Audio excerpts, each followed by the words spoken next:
My name is Jomar. My name is Migs. And you're watching Geeks Out of Nowhere! Hello guys and welcome again to another episode of Geeks Out of Nowhere. So medyo matagal yung break natin. Pasensya na, sobrang busy. Alam, musta John and Eugene? Hello, okay naman. Hello, okay naman, buhay pa. Buhay pa, busy din. Medyo malungkot, pero buhay pa. Bakit? Mamaya natin pag-usapan bakit malungkot. Pag-usapan muna natin John yung event mo nung nakaraan. Saya, sobrang... As in, everything else, yung undercard, okay naman. Masaya yung dumating si... Hindi. Ano yun, The Horrors. Di pa yun. Yung, iba ba? Yung isa pang... Mamaya, pag-usapan rin natin about DexCon. Yung isa pa, event na pinuntahan ng JL Geekery. Collector's Fest. Yung ba? Oo, yun. Ganun na ba katagal? Oo, ganun na katagal. Oh, okay naman. So apparently Collector's Fest kasi medyo bago-bago lang siya. Sila gumawa sila dati last year, I think si UnboxCon, parang gano'n. UnboxCon. Yeah, so iniba na nila ngayon, ginawa ng Collector's Fest kasi medyo hindi ko alam kung nagka-misunderstanding or hindi klaro kung para saan yung con last year. So nirebrand nila konti. Thankfully, mas may tao naman this year. And okay naman yung kita kahit papano, working hard. Pero nakakatuwa rin kasi since hindi siya sobrang jam-packed, tas medyo malapit kami sa stage, medyo nag-enjoy kami manood ng mga iba't ibang contest, mga dance contest, singing contest, cosplay contest.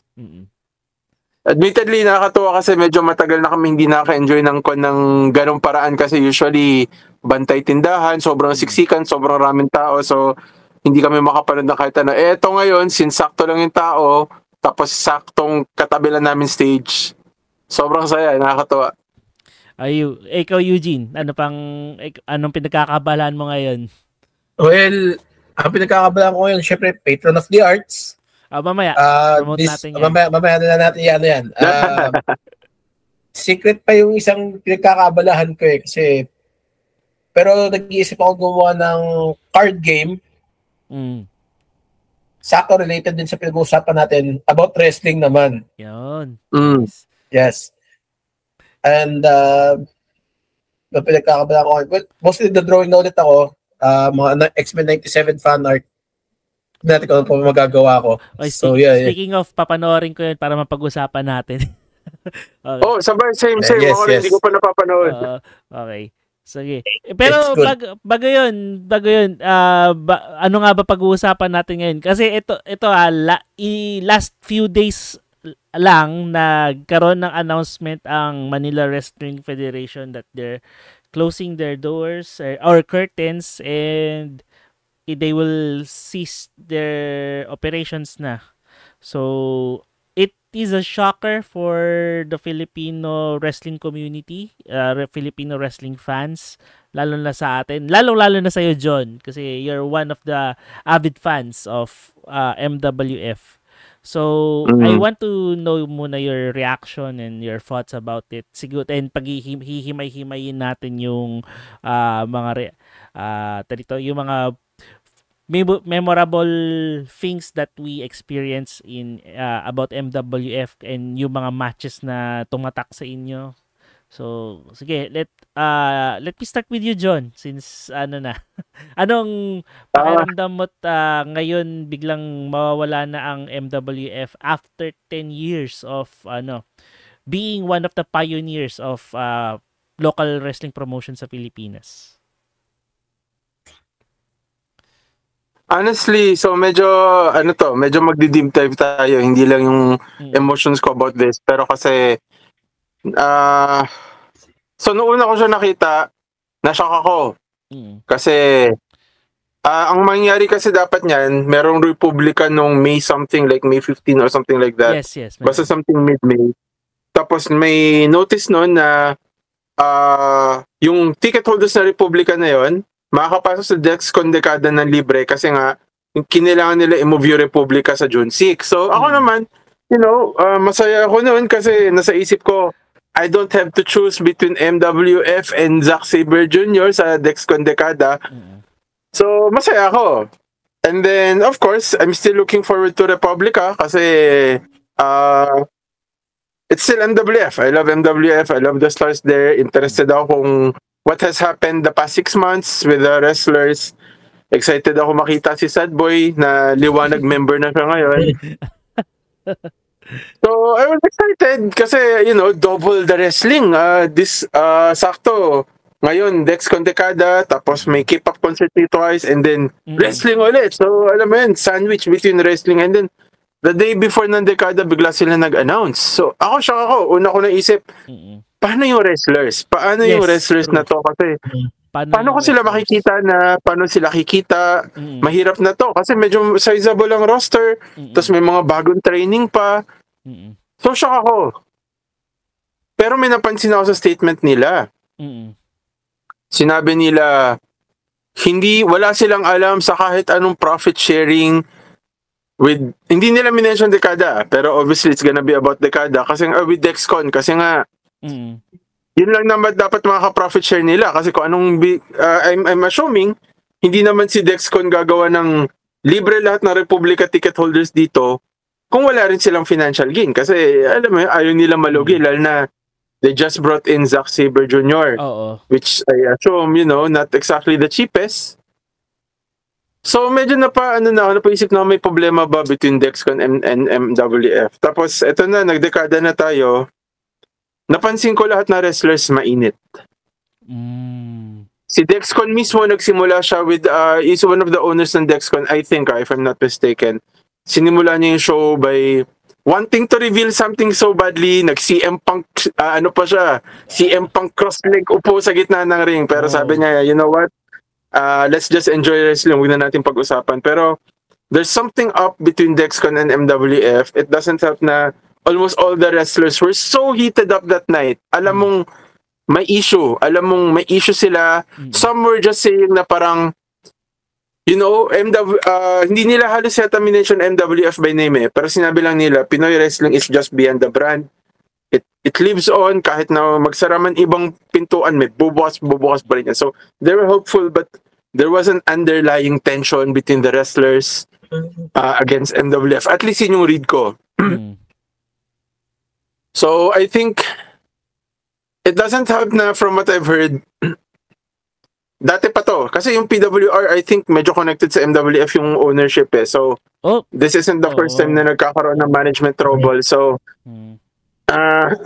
after everything I've seen, I have a feeling na there's something to this issue more than meets the eye na hindi lang to as simple as humihina yung shows or like walang pera. I think there's drama involved. So, it's hard. One part of me, I'm gonna miss MWF, but from the looks of it, the wrestlers, they just want to wrestle. They're gonna find other avenues. I think, World Underground Wrestling under Dexcon, they're probably gonna get a lot of roster. So, nandun safe naman yung love na love ko si Razael kasi madalas siya na sa WUW or Woo. But yeah, like, roller coaster kasi on one end, I'm sad MWF is gonna go out na. And I was hoping to introduce more friends. Lalong-lalo na ngayon na they're breaching the mainstream. Yes. Actually, noong una akala ko nga bakit yun nangyari. Like, they tried so hard to be mainstream, they ended up spending more. Pero, kasi nga, they had to do the TV shootings, they have to, I don't know, spend more to make themselves look better, something, I don't know. But mukhang hindi yata yun yung nangyari. Okay. Sige. Mamaya, pag-usapan pa natin yun. What about you, Eugene? Yung reaction mo with the, Ako nagulat din ako Kasi, sa 4 show ko na napanood, everything seems to be going well Pag nung nakikita ko sila Like, nung last year of July, parang nabalita ko na, MWF is getting a TV show. Like, that's diba? Nice. That's great. Nice, diba? That's great. Okay, good. Sa RJ TV. Diba? And then, they keep getting bigger. And yung roster nila getting better. And, napansin naman, kahit nung last show, sa Yes, the last show. kasaysayan, talagang they were doing it well. Parang nung pinanood ko sila nung Noche Buena, tsaka pagdating sa sa kasaysayan, ang laki nung gap na parang tinalon nila eh. Parang yes. yung skill, gumaling sila eh. So it just keeps getting better for them. Parang lagi kasi na nagkakaroon ng TV showing sa mga news, di ba? Nandun din sila. Yeah.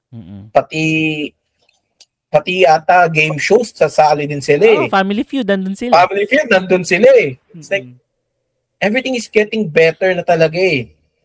Parang, anong nangyari?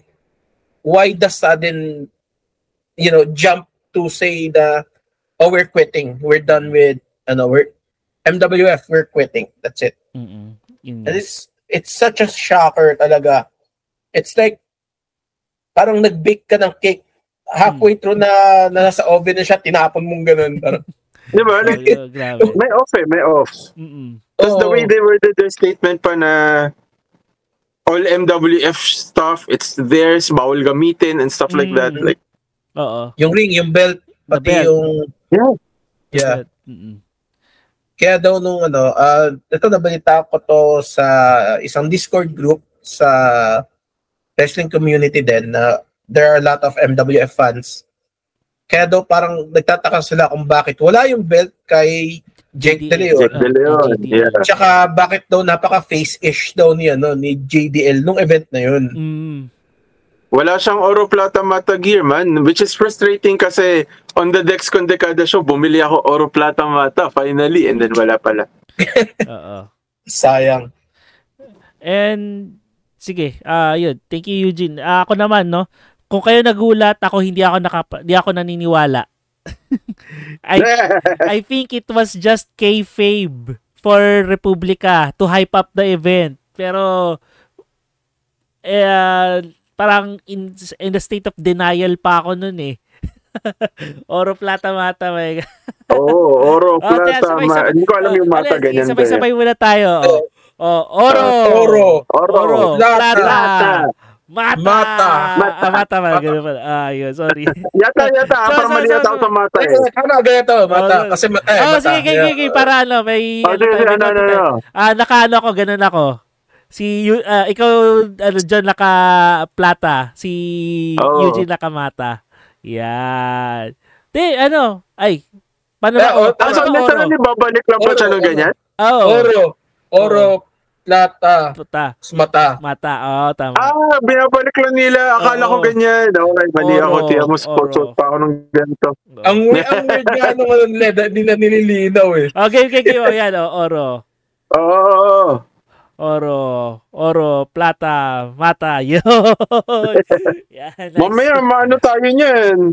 Matamaan tayo na system disease. Di yan. Wala yan. Fan si Jake De Leon ng Peke Galiaga Films eh. Scorpio Knights. Tsaka again, Oro, Plata, Mata. Pero yun nga, ako talaga, first time, nung first ko siyang marinig, yun nga sabi ko kanina, hindi ako naniniwala dahil I'm in a state of denial dahil at that I'm thinking that this is just part of kayfabe. Kaya yung chinat kita, Eugene, about it, and even you, John, when I knew the news, parang sabi ko, no, I can parang hindi ako makapaniwala dito na it's kayfabe. Pero until such time na nagdatingan na yung comments and then dami, and then yung naisip ko yung mga events that went before the the closure of MWF. Parang sinasabi ko, nga, unti-unti na nare-realize kung parang totoo na to. Wala lang ang MWF. Kasi parang ito first ko lang, nung pinanood ko yung Republica, nag-resign si Veronica Shannon as the MWF president. Kasaysayan yun. Kasaysayan na. Sorry. Kasaysayan. Tama. Yung with the Kyushu Pro. Nag-resign si Veronica and then napamalit si Elvin. Si Elvin. Oo. And then later on, a few days after kasaysayan, Elvin left MWF, the production itself, and he's not going to be involved with any wrestling promotions na. And yun, then later on, yun nga, nagkaroon ng issue with the Republica, na-cancel yung first date, and then nalipat nga sa it's supposedly in diba, in bahay ng alumni sa UP. And then nalipat ulit sa UP Mascot, which naligaw kami pareho ni Eugene sa kasaysayan. Sayang, hindi na ako nakapunta eh. Oo. Ringside pa kami nun. So, we were able to watch, nakita namin yung makinis na puwet ni Button! Bura, button! Sayang talaga hindi ako makapunta nun, man. Button, bura. Sobrang ganda ng show. Pero, going back muna dun sa parang, it was, shocking at the same time, sad because paano yung mga wrestlers, nasad ako lalo kay orange shirt kasi diba, supposedly magde-debut siya sa magkakaroon na siya ng panibagong character sa Republika. Sa Republika. Pero sa si orange shirt, diba? Dapat feeling ko may comeback na siya dun kila kay Ken Cypher tsaka kay St. John Martin. Kay St. John Martin Kasi sinampal siya ni St. John Martin sa sa isang show sa kasaysayan mismo. Doon pa mismo sa tabi natin. Sinampal siyang gano'n Lahat ng tao nag-support kay Orange Shirt. Kawawa naman kasi si Orange Shirt. Pero yun nga, it was sad that MWF has suddenly ceased to exist, and then sayang yung mga lineup of events nila, ang dami pa nila sanang katay up for the upcoming events. So ayun. Pero actually, go John. When sinasabi mo na pwedeng kayfabe to, so the reason why umalis muna ako kasi may nahanap akong book. Kasi I do remember reading something like that in wrestling sa US. They actually did something like that. Like, sinarado nila yung isang buong promotion. As in, they canceled all future shows. They broke off all contact with all wrestlers. The owner couldn't be found. Like, everyone was in the dark. And then, a few months later, bumalik lang bigla. As in, that was the entire plan. Sinugod nila yung isang bagong rival wrestling company nila, and then it became a whole thing. And eventually everything went back to more normal, but like on the very small chance nagagayahin nila yung ginawa ng kumpanya. I forgot what it's called, and actually one of the owners, alam ko medyo sikat na independent wrestler siya sa US. But yeah, if they do something like that, like wow. I'd be amazed. Great. I think sobrang like 0.01%, but you never know. We never know. I have a prediction nga. I have a prediction nga na, let's say, kasi nawala sila din, may time din nawala din sila di ba? Oo. MWF, kasi pandemic I feel like, give or take 6 months to 2 years, magbabalik din to mga to. Pero, who knows? I mean, kasi itong mga tao na to are very passionate. Who knows na malay natin, they would pull their money together and like, tara, gawa tayo ring, gawa tayo promotion, and let's revive MWF just for, I don't know, for shits and giggles, I guess. Pero I guess na hindi na siguro MWF since iba yung may-ari na ng pangalan na yun. Maybe since andun pa naman si JDL, and I think he still holds the rights to PWR. Maybe they can revive PWR. Better that. Yeah. Kasi di naman nila binigay yun kay Boss Red to revive PWR, 'di ba? Kumbaga, magre-revolution sila. Oo. Pro Wrestling Revolution. Ika nga. Revolution. And maybe they could call the old pals from PWR like si Motor CC Angel, Chris Panzer. Na-miss ko yun. Pero yun nga no. So let's muna dito, settle muna. We were sad. We're grieving that one of top is dalawa lang naman silang actually tatlo silang Filipino local Filipino local wrestling promotions here in the Philippines. Pero sabihin na natin one of the pioneers of the revival of pro wrestling in the Philippines.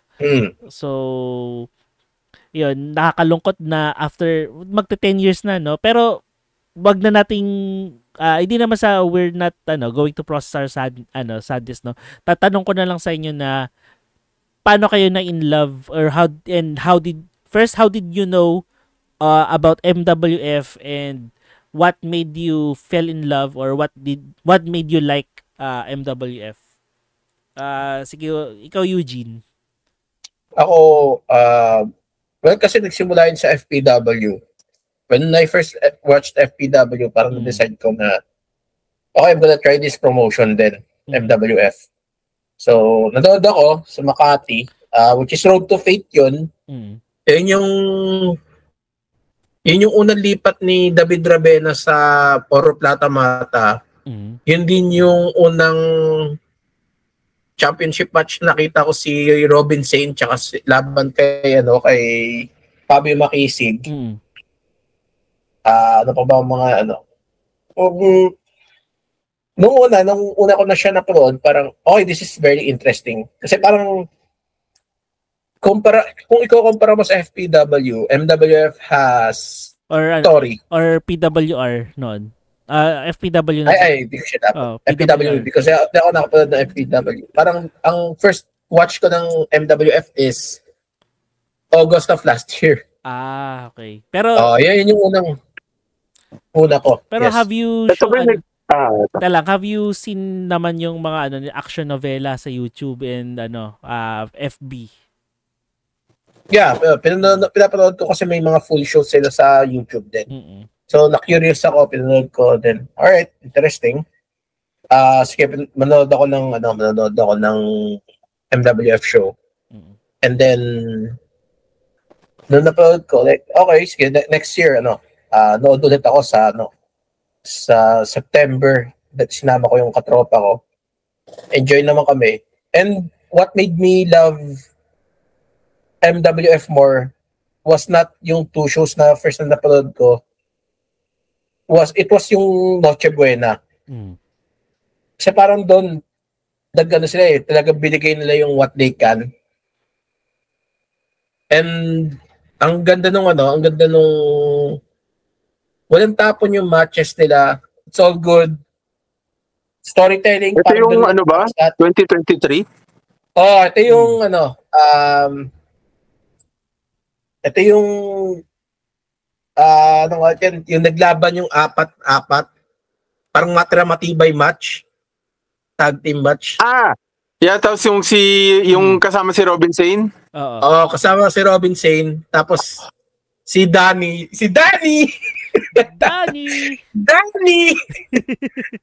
Tinrider ni Danny si Fabio. Oo. Grabe yung twists ng show na yun. Best show ever. That one, yeah. That made me love MWF more. Parang nung nandun ako, parang it was so surreal na parang iba yung pakiramdam eh. It was so fun, exhilarating na nandun. Nandun ka rin pala Yeah. Sige. Naispatan ka ng camera eh. Transition na tayo to John. John, go ahead. Hindi, go lang. Like, nagre-react lang ako. Kasi natuwa ako nung sinabi niya yun. I'm like, I agree. Okay, I think out of all the MWF shows na napanood ko, that has to be one of the best. May mix na international. It highlighted how good the Filipino women wrestling there now is. Pinakita nila maganda storyline na Oro Plata Mata. And of course, my favorite, Jake De Leon, naging siya, champion. Naging champion. So, yan, tsaka, go, Eugene. Sorry. Go. Tsaka yan ang hindi ko ina-expect din nun. Kasi, the past few shows or mga matches na pinanood ko sa kahit Todos Loves Wrestling, pinanood ko na sa YouTube eh. Yung mga women's wrestler kasi nun, parang hindi sila nagbibigay eh. Pagdating ng December, parang, nangyari? What happened? Pasko eh. Oo nga, Pasko eh.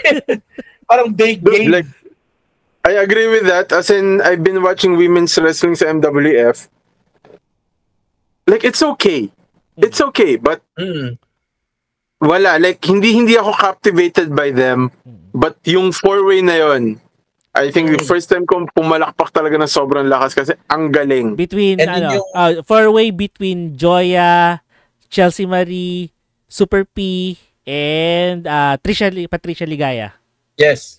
Yun yung debut ni Patricia Ligaya. Kasi nung... Yung pa.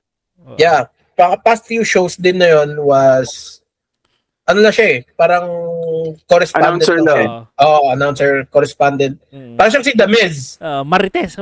Marites nga. Marites backstage nga siya eh. Tsaka, yun din yung parang biggest push na nakita ko sa mga rookies nila. Kasi si Pink Shirt, si Joey Rosas. For some reason, hindi ko maintindihan nung kasaysayan show, hindi niya dala yung Pogi. Hindi niya dala yung Hong Kong Cup, Hong Kong Cup na yung bangka. Kasi diba Hong Kong Cup champion siya eh. Si Joey Rosas? Oo, diba? Nanalo siya nun eh. What? Oo.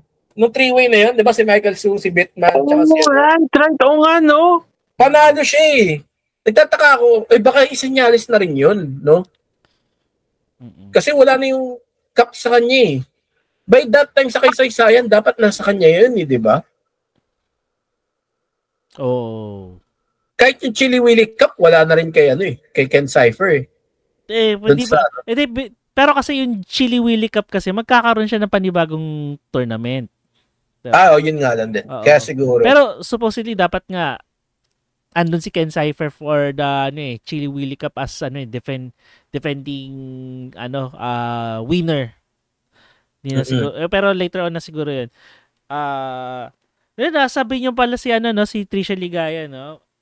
When I first watched her or yung nakita ko nga siya, lang siya talagang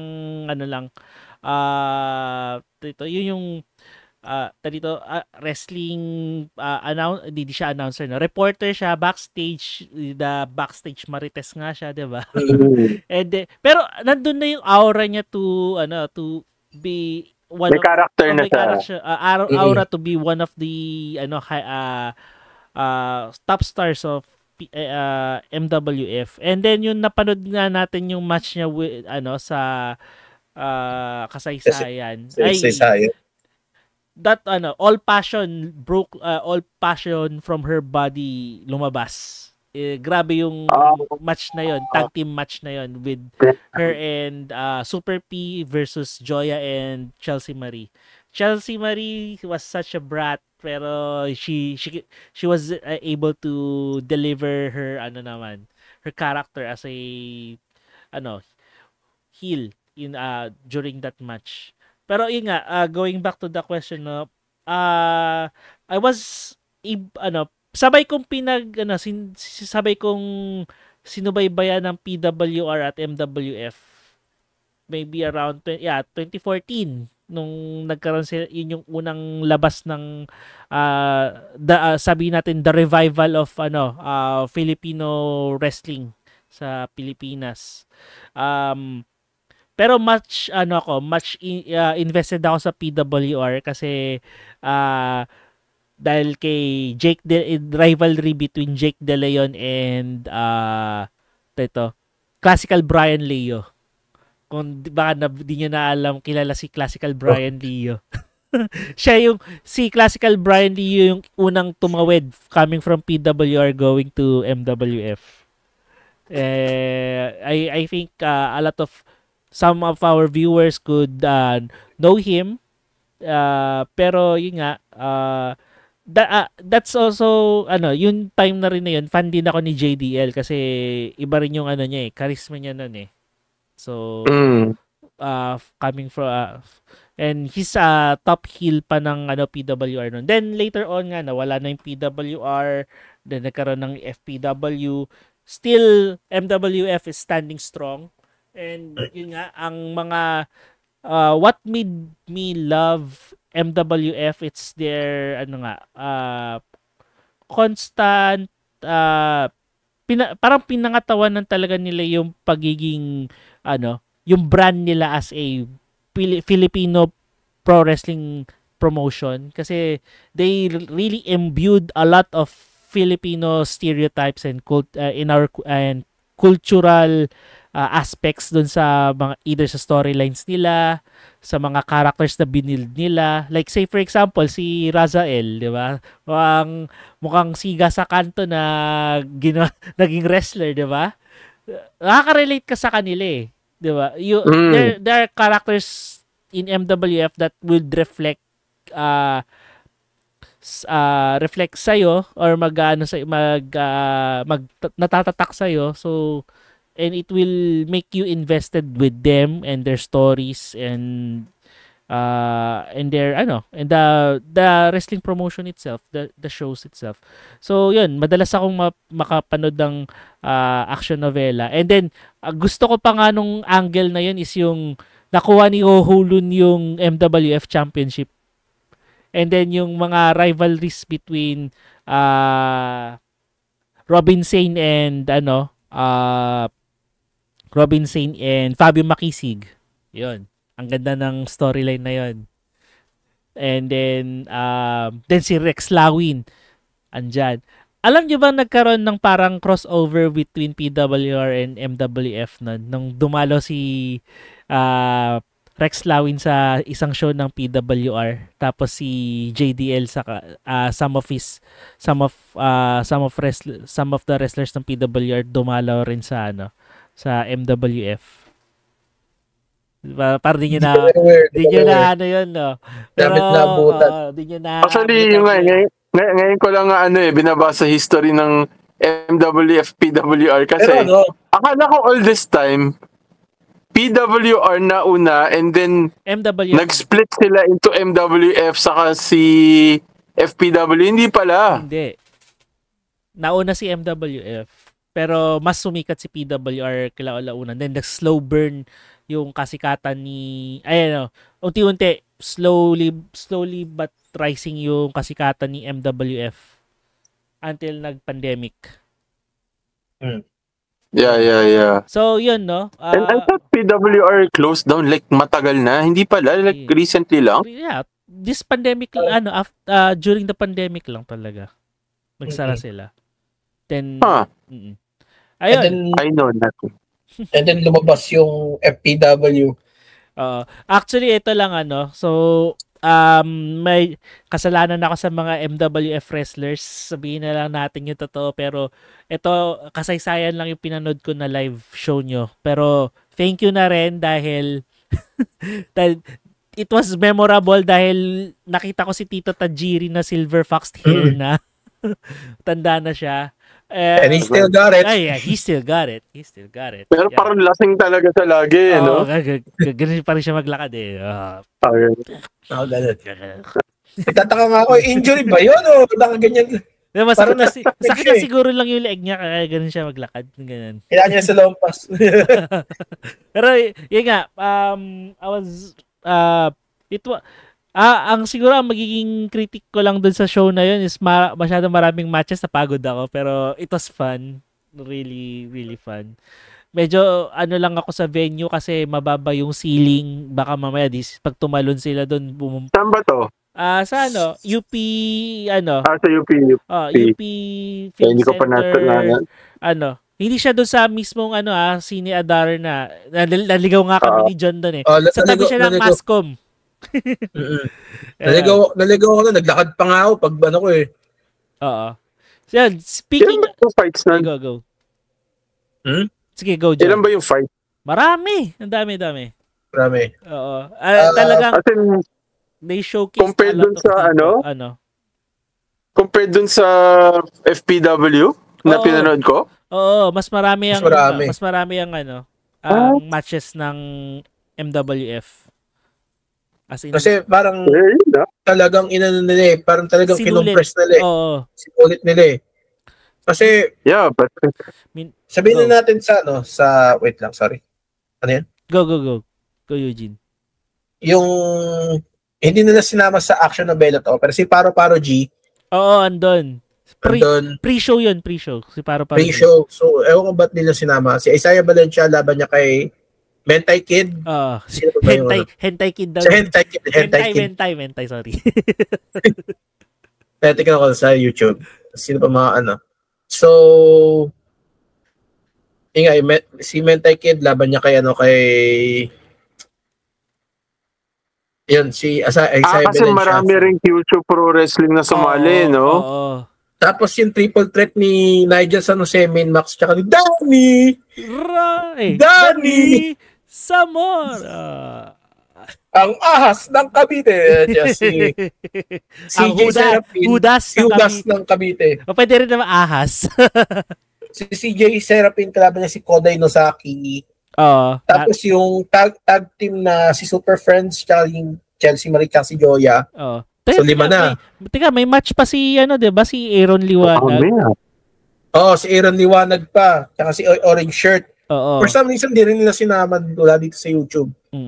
Pero doon sa kasama doon sa in-stream nila.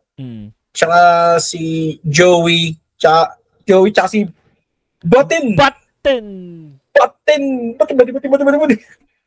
Tsaka kasama niya, kalaban niya Oro Plata Mata. Si El Catiponero, kalaban niya kasi Genkai. So, wala na. Oo.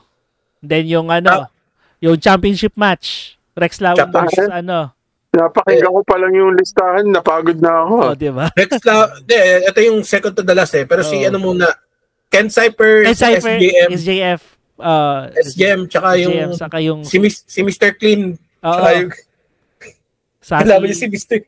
Ba't ang marami? Ang dami nga, sinulit talaga nila yung show. As in, kahit ako mababurn out ako na. To feature lahat ng dinala ni Tajiri galing sa Kyushu Pro.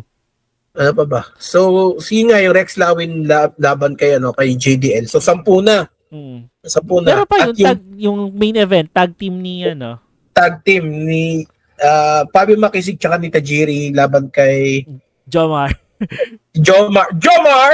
Di ako yun. Pero Jomar tsaka pero okay lang yung Tokayo.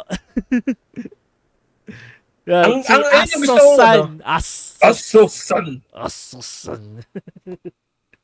Nakakatawa kasi yung intro nung ini-introduce siya. Yung height niya tsaka yung weight niya, bundok. Kasi bundok daw siya. Yung gimmick niya. Yung si Aso-san kasi is dito, yung pangalan niya coming from Mount Aso sa largest caldera volcano in the world. And dito one of the natural landmarks in Kyushu sa Japan.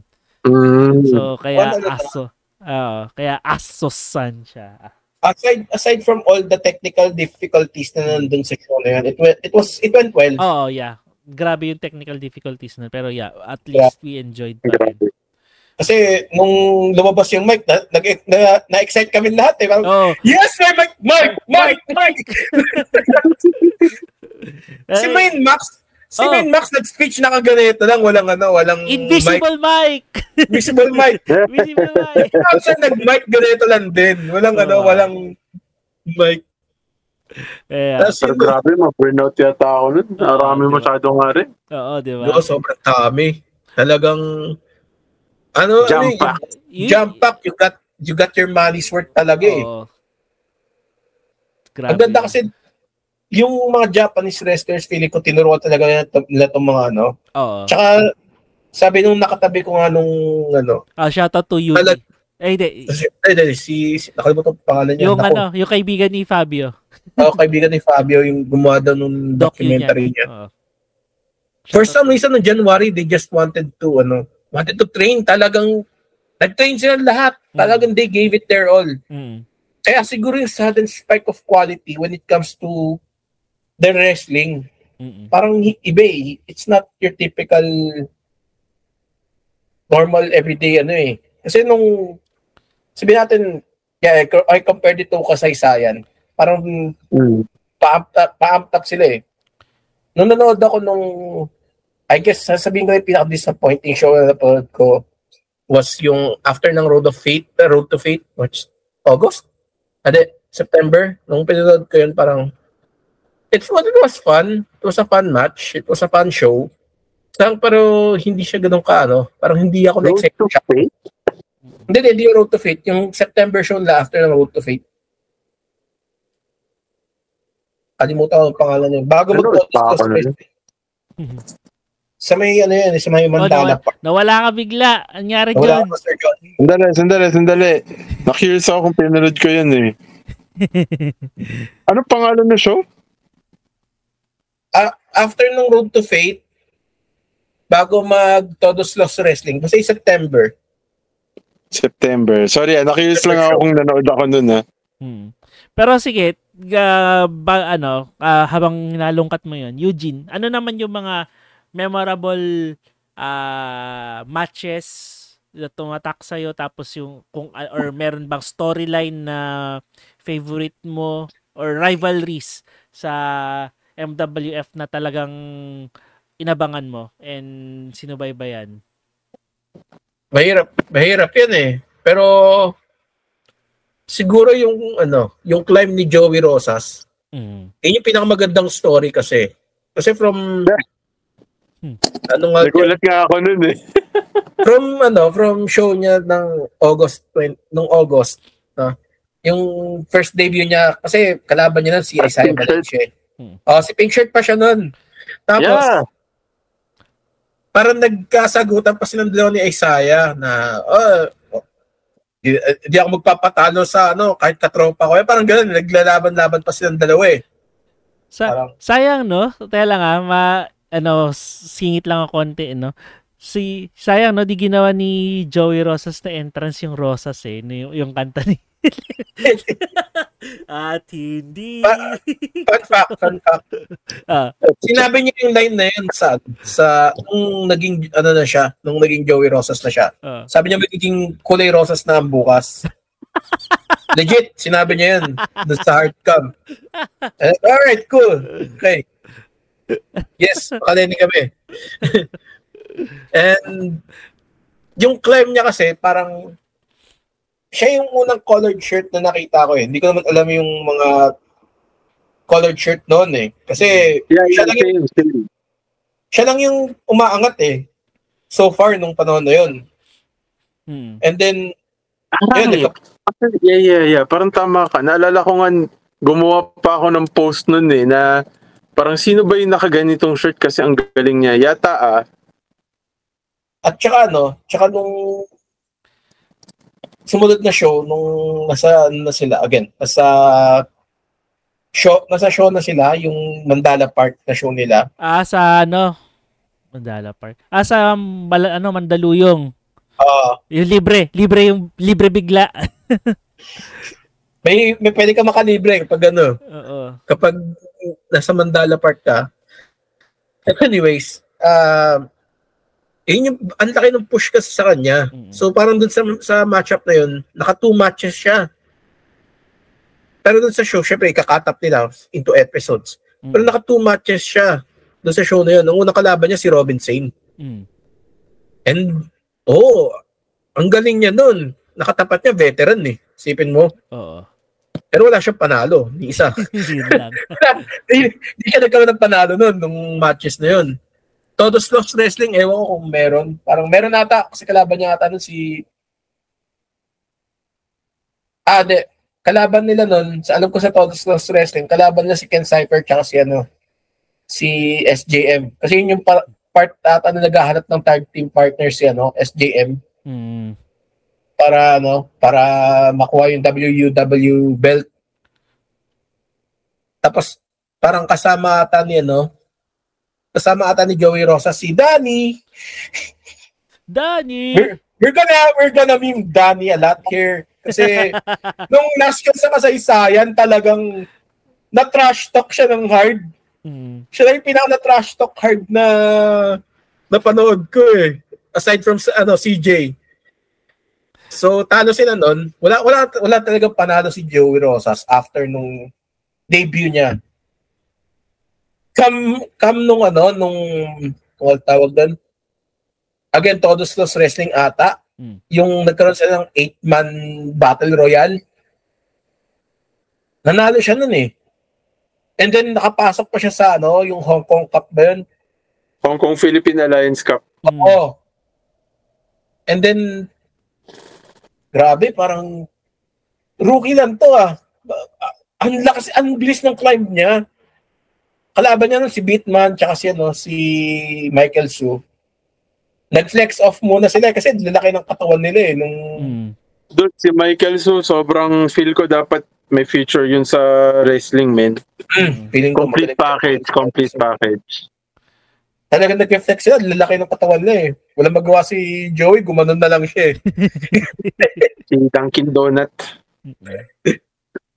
What about you, John?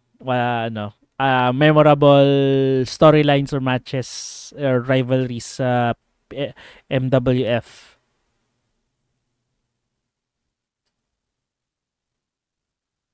Dami. Memorable.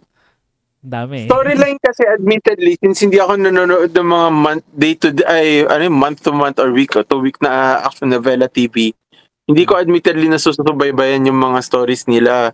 Actually, ito yung sinasabi ko na sobrang favorite ko sa MWF na admittedly na-miss ko nga sa dekada, is that even if hindi ka ng weekly shows nila, once you get to the live event, you get caught up kahit papano kasi they played this video packages before that, kind of shows like what the story is. At the same time, since they have great character work, kahit na wala yung video package, alam mo, you get the idea, like si Sad Boy. I went into that show nung December na parang, ano nangyari sa kanya? Ba't siya naging sad boy? But then you slowly start to piece na parang, okay, naging sad boy siya kasi nireject siya nito. Okay, gets. Tapos parang, ipupush nila na may storyline na maging liwanag na. So it was, yun yung na-miss ko sa MWF. So, admittedly, storyline-wise, medyo limited ako. Pero, nag-stand out sa akin sa MWF. Actually, nung sa kasaysayan, wala kasing yung mga video packages na yun eh. Wala kasing screen. Walang screen. Wala si Power Max Spotlight. Oo. Admittedly, yung isa sa mga pinakagusto ko, tama, di ba si Danny Zamora yung Pretty Boy? Oh, yung angas ng Cavite. Naging ahas. Hudas. Ahas ng Cavite. Hudas. Yeah, so katabi ni Razael. So I think ito yung isa sa mga pinaka nagustuhan ko, mainly because yung unang show na pinanood ko ng MWF, I saw this match. It was a hardcore match. And gumamit siya ng kadena, gumamit sila ng umaapoy na baking pan. And like, it was so wild and sobrang wild na nandun ako. And I saw the passion in these wrestlers. Actually, kaya ako naging fan hinanda ko yung cards ko kasi gusto ko pakita sila. Razael. Naging fan ako sobra ni Razael. Kaya may baking pan kasi panadero yan si Razael. Oo, kaya pala sa tondo no? But yeah, like, Katagay. I was blown away by that. So that has to be one of my favorite. Jake De Leon. He's a huge part of why I actually watch MWF kasi ang galing niya. Ang galing na snap, ang galing niya sa mic.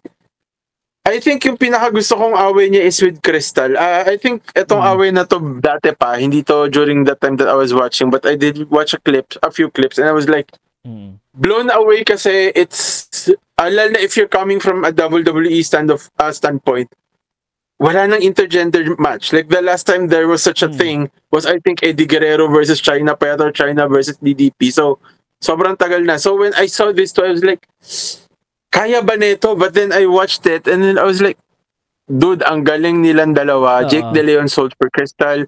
Crystal did the moves properly, and it was a good rivalry. It was a good match na I wouldn't have thought was possible just because I got used to WWE format. So I think that one and yung mga matches ni Rizael, I love it. Unfortunately, as much as I love MWF and all the matches na nakita ko, tumaas na yung level after seeing Jake De Leon versus Zack Sabre Jr.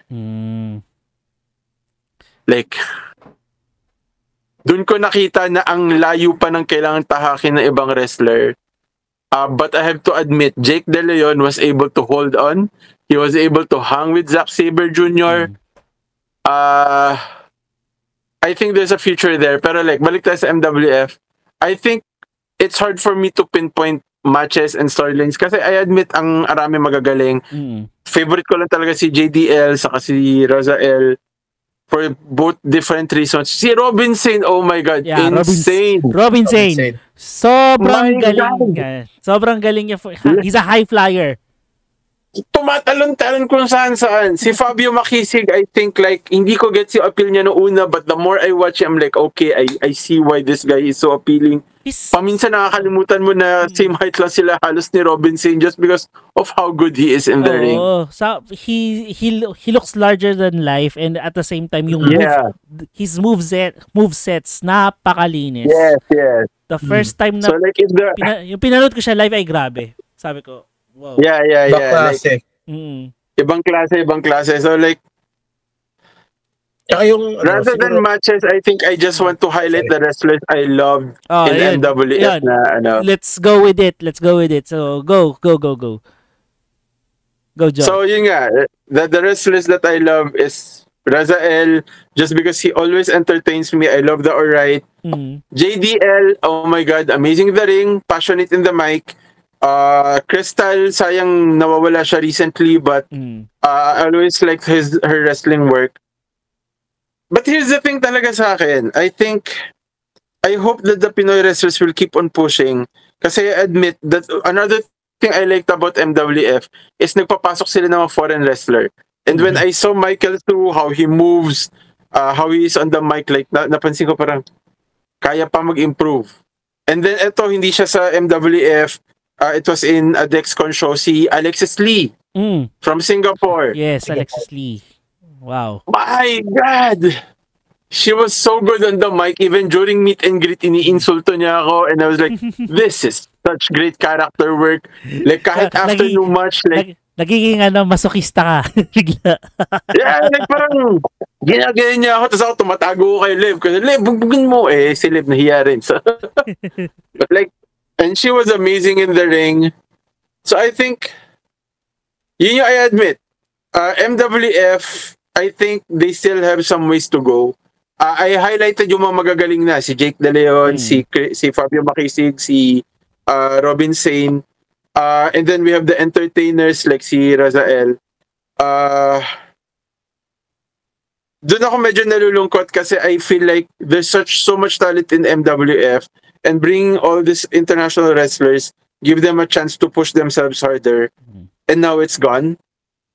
Like, that 4-way women's watch in December, it was great, I admit, but it also was because I wasn't expecting as much from them. But seeing them push themselves that hard, and I feel like if Alexis Lee was in that 4-way, mahihirapan sila, but I know they can do it. I know they just need the training and the constant exposure, and they will get there. Lalo na si Hoya, my God, first time I watched Hoya, I was like, what's happening? Like, I don't get this match. I don't get bakit na-elevate siya after that match na hindi na siya shirt. But then when I watch her in that 4-way match, I'm like, damn. Damn. Ang laki na ni-level up niya. So, I know they could have done it. And again, this is no disrespect to the MWF wrestlers. I can't do what you guys do. And I know you have all the passion in the world. All I'm saying, and I love your character work. It's more of like, I love the fact that they still had room to grow. Na if they had pushed some more, I think we would have seen the future Jake De Leon, future Fabio Makisig, future Robin Sane, just because I know they can they can go there, and I will support them and watch them. And doon ako nalungkot when I heard that MWF is no longer gone kasi I was worried na where will these guys go? Yes. I have like predictions on where they could go, pero it's not as good as MWF in the sense na nandyan na. Alam mong they will continue down that road here in this right now they kind of like they have to start building up steam again in a different promotion. Definitely, I think Dexcon will grab some of these. They already have. I mean, most Dexcon shows for MWF wrestlers na.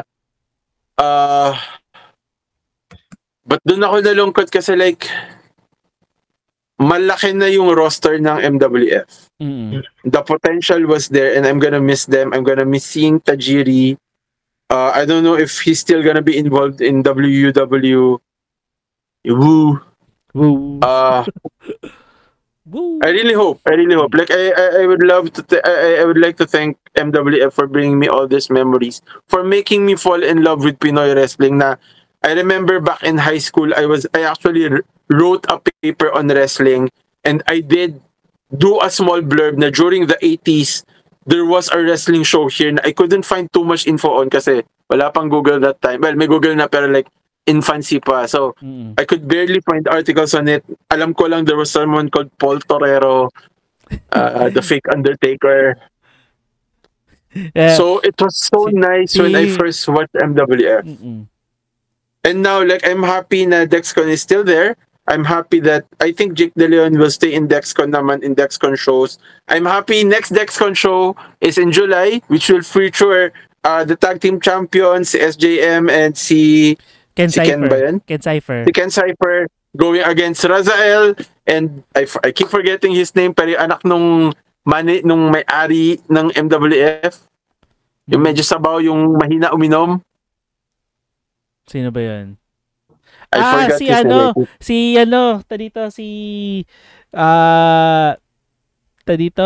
Si Kanto Terror. Yeah. So they're gonna go against yung kasama ni Tarek. Yes. So in July, him and Razael will team up. I will team up against the tag team champions of Wu in a hardcore match. So na-excite ako. So I know that the wrestlers that I love will still be able to continue in Dexcon shows. And tama ka nga, Eugene. Like, I know that they will still find a home in the future. Like, there's still FPW, there's Wu, and who knows? I think sometime in the future, someone will pick this up and continue at least the spirit of MWF. Unless yung this is a huge storyline that will culminate in something, which is good. Pero yeah, like, it's end of an era, we can say. Yeah, and the start of a new era. How about you, Eugene? Siguro sino lang mga wrestlers na tumatak sa'yo sa MWF? Nasabi mo na, Joey Rosas, other people. Yung story lang ni Joey Rosas na nagustuhan ko Pero ilalagay ko rin siya siguro sa listahan na yun. Pero yung top 5 ko would be yung mga heavy hitters. Siguro nalagay ko sa top talaga si Fabio. Kasi regarding din sa sa skills niya, malinis talaga siya Talagang nandun yung skills niya Athleticism, nandun I agree. Nandun mic work, good. Tsaka yung passion niya for Pinoy wrestling. Kasi niya talagang sobrang face. Oo. Yung passion na yun, parang yung passion niya sa Pinoy wrestling na I want to be better. I want to make everyone better for this to work. This is not just for levels. This is for Pinoy wrestling. Kaya ako ilalagay si Fabio Makisig doon. Number 2 siguro si Aaron dahil lang siguro sa nice. Aaron nice pick, kasi nice pick. Liwanag. Ang kanya kasi ito kasi yung what differs. Gayang-gaya ko na yung tokayo ko. Ito yung what differs siguro sabihin natin from FPW to MWF. Like when they say what AEW needs and WWE has. they have the freak shows or the weird guys.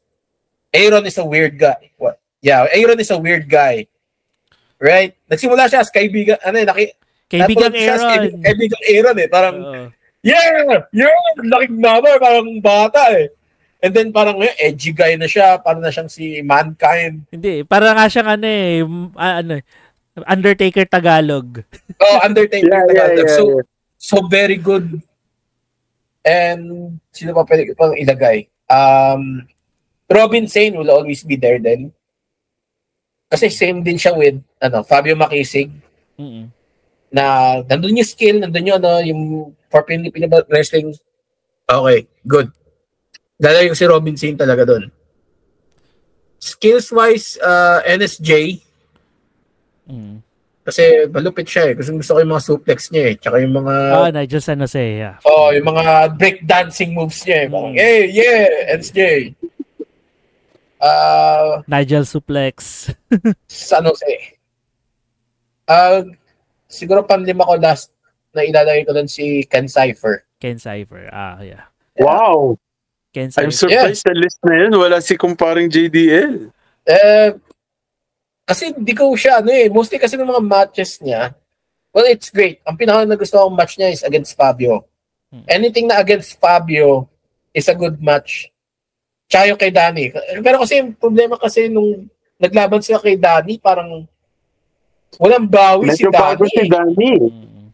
Walang bawi. Parang parang I'm expecting a match here. Parang nabubugbog ka lang. Umuwi ka na, Danny! Teka ko lang. Danny is a good, Danny is a good draw din. Good, is a good, character wrestler. As in, character wrestler. Pero, yeah, but he's one of those na, for me, still building that ring awareness, wrestling skills, like, nasa dekada siya, if I'm not mistaken. Wait, but yeah, like medyo... Wait, sorry, kailangan ko mag-cheating. Oh, hindi, wala pala siya doon, hindi pala siya nandun.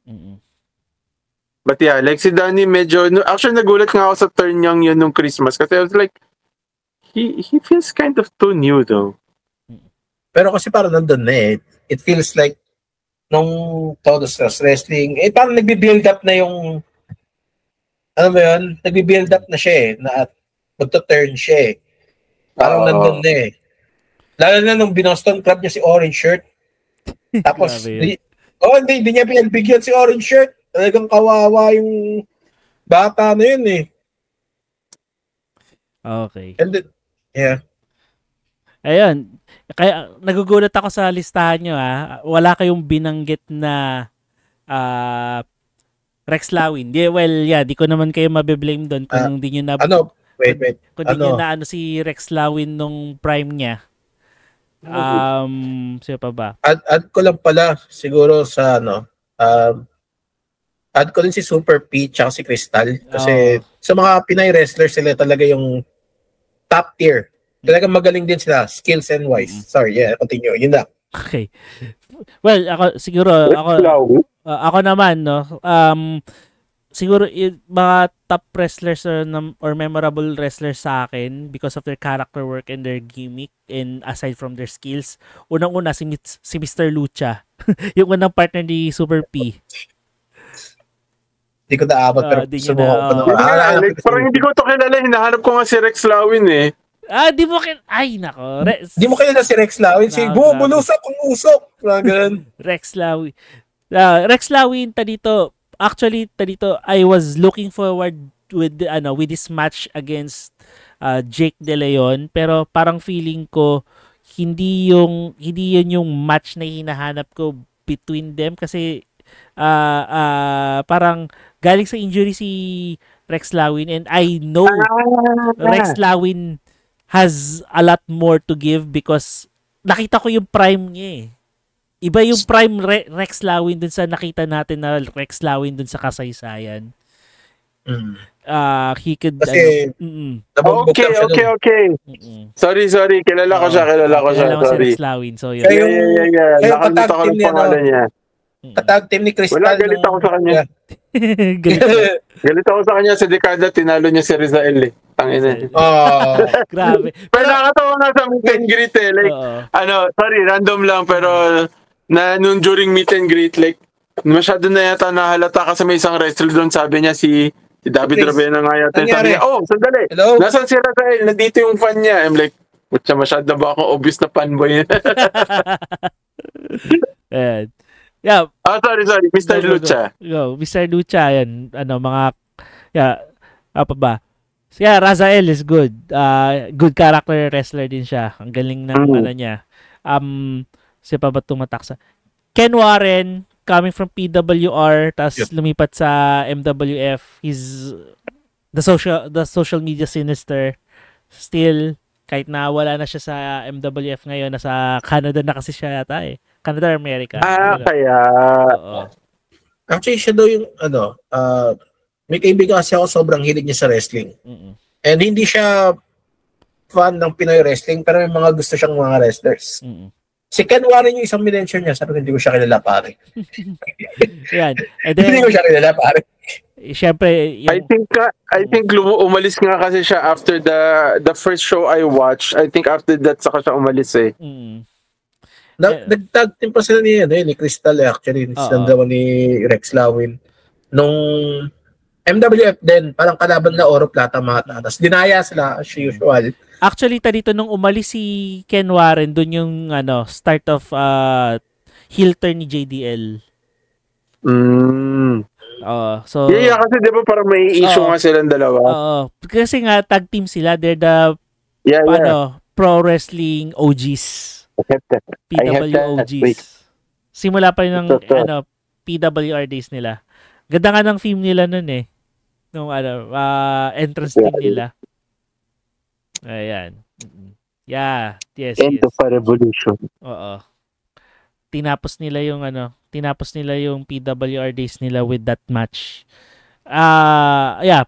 JDL given Fabio and syempre siya pa ba? Si Robin Sane. Robin Sane has that charisma din na kakaiba na he's a high flyer, death-defying yung mga ginagawa niya. Ewan ko kung bakit wala siya sa kasaysayan, hindi siya na line up. Baka parang injured siya or something. Nanonood siya kasama yung family niya. So yun. I need to give props then to the women wrestlers of MWF. Lalo na kaila apat na yon. They carried the women's division nung nawala si Crystal. Nung nawala man si Crystal, may pumalit na apat, and we need to give them their flowers because galing. Chelsea Marie was, as I said earlier, she was amazing as a heel. Joya was also bringing her A game. Brought her A game nung kasaysayan. Galing. Super P and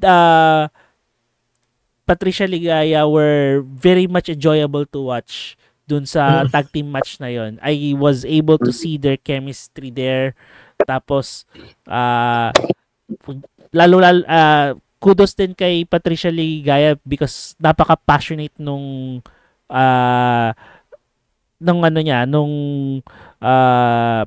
aura niya. And then during the match talaga maririnig mo yung every brunt and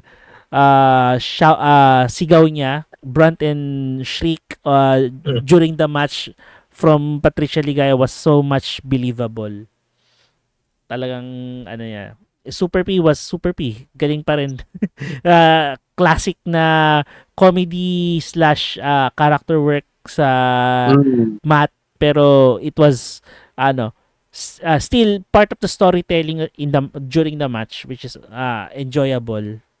So and I think parting words na lang. I think dito I'll start na rin na you're right.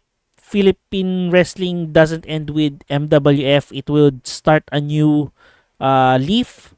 Kumbaga, we would see wrestlers, hopefully we see them in other promotions, or they would start another promotion, 'di ba? Kasi dito hindi lang na the promotion, hindi lang naman yung mismong production at the backs behind the scenes ang nagpapatakbo ng wrestling eh. It's a two-way street yan between the wrestlers and the production eh, 'di ba? So the production cannot stand on its own without the wrestlers kasi di naman sila yung front end. The wrestlers cannot, the wrestlers naman can find someone who can help them for the backstage production. Pero yun nga, they cannot do it themselves naman kasi they're on the front end eh, 'di ba? So it's somehow siguro finding the right people again to revive a new to create a new promotion or to revive PWR, or I don't know.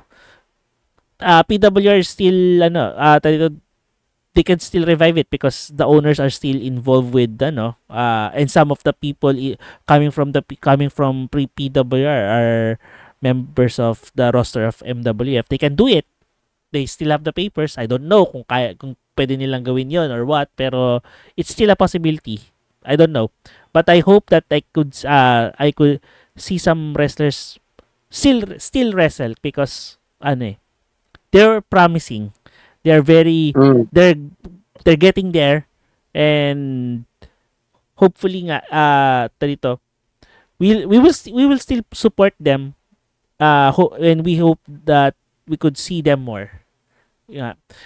MWF is over, but Pinoy wrestling would still continue. Yun lang. And yeah, of course, there's still other promotions. FPW, WOO, even Dexcon. We support na lang tayo kasi yun nga, hindi tumitigil ang Pinoy wrestling. Meron at merong susulpot na panibago. Your message naman, Eugene. Siguro, yeah, parting words ba sa MWF?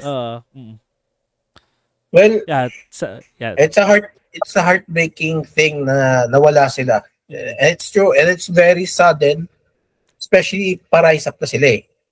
They're almost, well, far from getting there, but at least they're getting somewhere. They're going up, at least they're not going down. So true. It's good. Kasi nga lang, it's just sad that to see them end this at a point na we're getting to see them grow up, or see them rise from what they were. And my parting words for them is, it's, as a community, we will always be here. We will always be supportive of Pinoy wrestling. Wherever any of you go, we will be there. Yun lang yun siguro. I mean, yeah. I mean, that's what we can do as a community, is to support and spread the word that MWF might be gone, but it's not over. Again, we got FPW and WUW. Who knows? Maybe in another year, maybe another decade, another institution or corporation might rise again. Who knows what will happen? But that's in the future then. So, I guess it's just, we're just here for it, and we'll be here for it, whatever might happen. How about you, John? Ako siguro mas harsh ng konti in the sense na I don't know what happened between MWF and the wrestlers. I really hope this isn't a case of nag-away ang owners and wrestlers, and now it feels like it's a tantrum with the, we own the MWF brand, we own the titles, we own the etc., and I really hope that's not the case. If that's the case, I hope they do better next time. But for me, MWF, a large part of that is the wrestlers. True. And after watching Dexcon Decada, these wrestlers, some of these wrestlers are gonna be fine. As they kept on repeating throughout the show, Pinoy wrestling is not dead. Pinoy wrestling is not over. As long as we support them, keep our social media pages alive with our support for them. Ako personally, like, I love going to meet and greets with them just because it feels like in a way I'm supporting their dream. Like, sometimes iniisip ko parang a small part of me yung realistic side, like, ba't ba ako pupunta dito? Like, these are just, regular people like you and me. Now we can meet up the streets. But then I'm like, no, wait, there's a huge difference. These are people who are working goddamn hard to achieve their dreams na, and yes, they have regular jobs like you and me, but and like risking their life and limb. And risking their lives to entertain us. Like, they're chasing their dream, they're chasing their passion. And you know what? Like, the best I can do is push them up and see them as the stars that they are. And I think they don't need MWF for that. They have as long as they have the passion, they have the dream, they keep pushing. They will be okay. And as long as their companies nga, as you said, FPW, WWW, I think they'll be okay. So yeah. So let's just keep supporting our Filipino wrestlers. Pinoy wrestling is not dead. It continues to live on as long as there are fans like you and me. Tuloy-tuloy lang to. Let's just give them support, and the best we can do right now, if we're not throwing our money at them, is just sharing our thoughts and our memories with them through social media, and that will work. Kasi like my friend ako, nag-share lang sa social media na nag-chant yung mga wrestlers, yung mga fans ng PGH, nung sinabi na si Dr. Gore from Singapore is currently living in PGH. Like, tuwan-tuwa sila. So, nung pinost nung isang friend ko na doktor sa Instagram niya, biglang may mga fans na, may mga potential future viewers na parang, gusto ko panoorin yan. Ano yung PGH na yan? So, that's really all we can do right now. Just keep supporting these wrestlers that we love and admire. Yeah. Support Filipino wrestling in general. Whatever promotion it is that you want to support. Pero yun nga wag tayong maging gatekeepers or wag tayong maging mga nag-exclude or or hateful fan or nagta-tribe. Let's not do any tribalism or something. We're one here. We're Filipino wrestling fans in one Filipino wrestling community. Support na lang natin, no? And yun nga, mawawala ng isang competition, but yeah, definitely there's something that will rise up to the occasion. And with that, paalam at salamat MWF. Sa mga wrestlers, makikita namin kayo ulit. Naniniwala kami sa inyo, and July, guys, watch. July. Dexcon will be holding another wrestling show in July. Right now, yung alam ko lang is yung tag team match between Razael and ano pangalan? Si Torero, tama ba yun? Kanto Terror. Sa si Kilabot, Kanto Kilabot Terror. So, hindi ko alam kung yung parang pangalan niya ngayon. And then versus the Wu Tag Team Champions. And I'm sure meron pang iba. Like, so that's one way you guys can support. Watch their show. Like, I promise, kahit na hindi kayo interested sa wrestling, pag nandun na kayo, matutuwa kayo kasi you just get caught up in the crowd. And aside from Dexcon, July din ata, sabi ni Boss Red sa show niya, sa medyo serious talk show, baka bumalik din ng FPW sa July din. FPW? Sorry. Go. Really? Dapat wag na nga sila masyadong malapit. For me lang like I think that also didn't help MWF. Siguro hindi na sila ganun kalapit. Siguro there will be a 2 week or 1 week na pagitan. Pero wag naman sanang okay lang yung 1 day pero wag yung sabay. Hirap nung nangyari. Sa akin, honestly, dapat mag-play sila ng 1 month at least just because, like yan, for example, Republica versus Dekada. Malapit na ako hindi pupunta sa Dekada kahit nandun si Zack Sabre just because I can only afford one show in 1 month. So like, sana man lang i-pace nyo na maayos. Like, just support each other even if you're rival companies. Place 1 month in between para lang makapahinga naman kami mga wrestling fans sa wallet namin. At least 1 week. Kasi gano'n na ginawa nilang August eh. Ako 1 month. Sa FPW tsaka MWF. 1 month. Or sana naman, mas mura naman yung isa. Pero yeah, we cannot blame eh. Magbabayad pa rin tayo eh. Basta, wag sabay. Wag sabay. Ayan. Kasi, nung kasaysayan, gusto talaga namin manood ng FPW.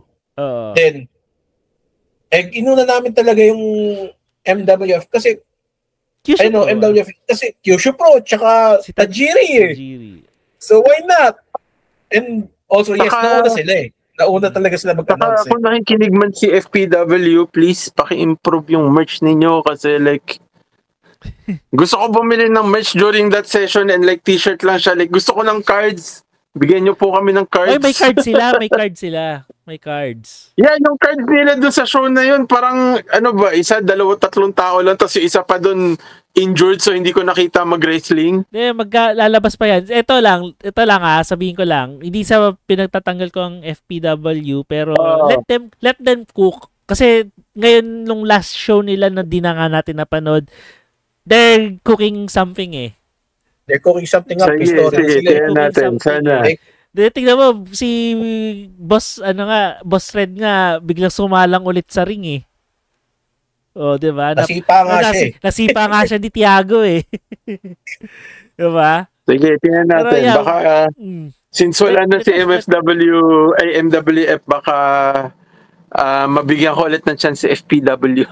Also, since kung sinasabi na ni Sir John yun, siguro maglabas pa kayo kasi kung tatatlong characters ng nasa card maglabas pa kayo kasi maglalabas yan definitely. Kita mo yan.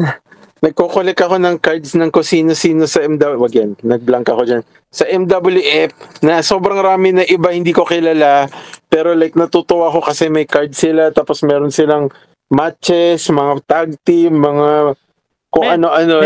Meron. Kasi dito you need to look for the social sa Instagram sa social media, other social media platforms ng FPW. Meron silang nilabas, meron silang partner with the trading cards. Hindi ko dapat to hahanapin. Kailangan nandun sa palabas mismo pag during break time. Gusto ko mag-shopping. Alam mo, I'm like, here's my money, take it. Wait, wala akong mabibili kasi hindi kasya sa akin yung damit. Okay, di ko kilala ko sino sa... Dude, binili ko yung poster na dapat libre lang kasi kinuha lang nila literally sa bintana at probably store itatapon lang nila. Bumili ako nun kasi gano'n ka desperado magka-merch. That's a legit criticism naman. Okay lang yan. Ito nakuha ko lang to libre. Si Johnny Van. Nagbayad ka pa, John. Pwede mo naman higil ng libre. I wanna support you guys. I wanna push you guys to have merch.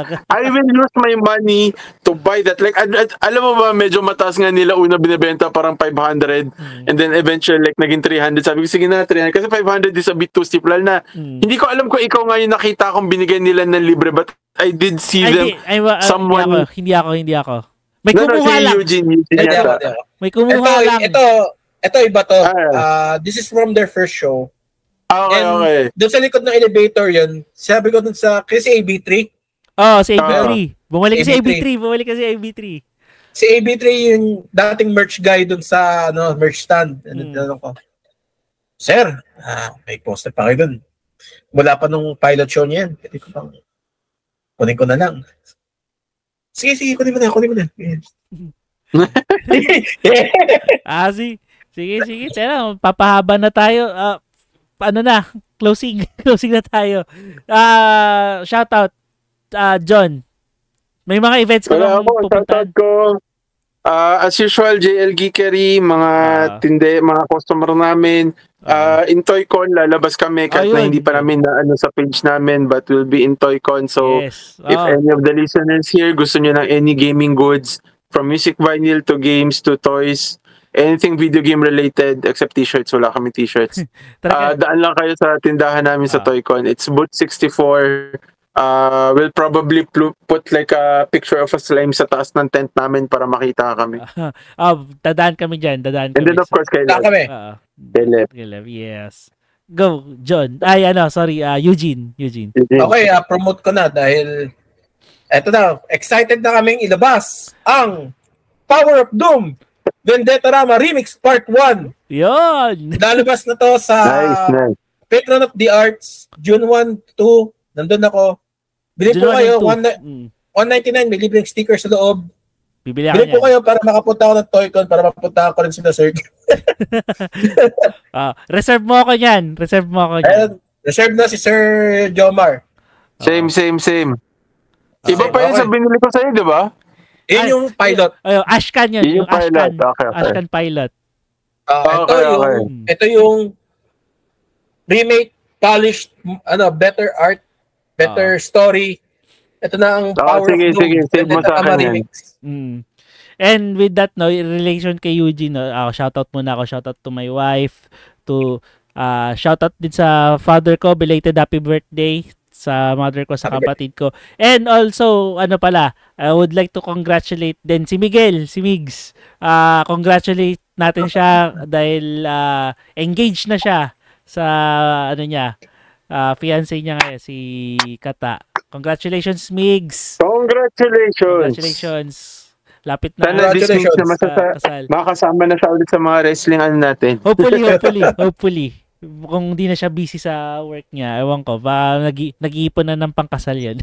Pero, yan. Okay. And other than that, no, yun nga, munimuning.ph, yung store ng wife ko with stickers and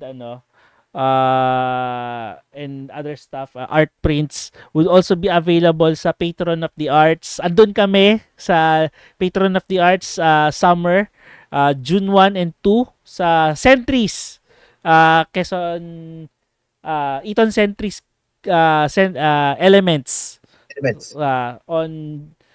From 10 a.m. to 8 a.m. ba? 10 a.m. to 10 p.m. 10 p.m. 7 p.m. lang ata. 7 p.m. Ewan ko. Ganong oo. And ang table... Sige, kung kumakadaan kami nila sa Sabado Linggo. And then ang table namin is numbered M2. Table M2. Yung table ni Eugene Caracol. Malapit ang Darados. Malapit lang. B2. So, nakalimutan ko sabihin. Thank you sa pag-record.